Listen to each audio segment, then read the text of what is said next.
This video will walk us through example number 6 on page 8 of overview number 1. In this example, we are using a function that models the personal savings rate as a percent of Americans from 1960 to 2006. The input variable x is the number of years after 1960. The output variable y is the savings rate as a percent. Enter the function into your graphing calculator by pressing the y equals button in the upper left-hand corner. Be sure to use the negative sign and not the minus sign when entering the equation.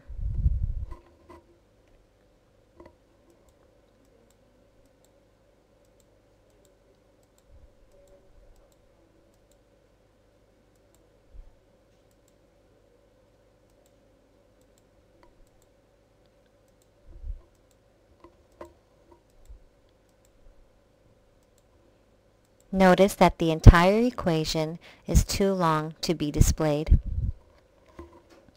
For part A, we are asked to choose an appropriate window setting and graph the function. In this case, because the function represents a model of real-life data, we are not concerned with seeing the complete graph.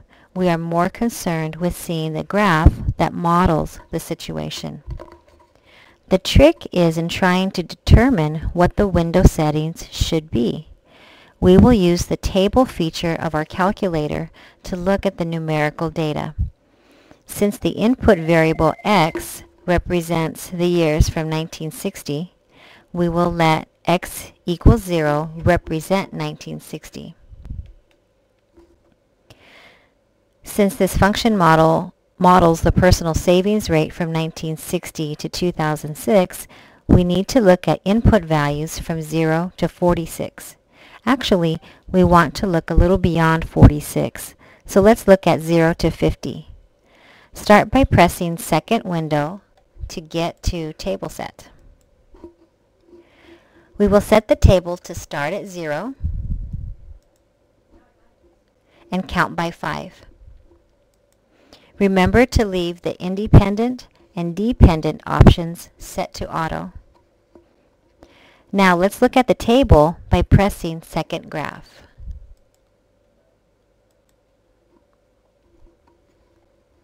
Scroll through the input values x and notice the changing output values y.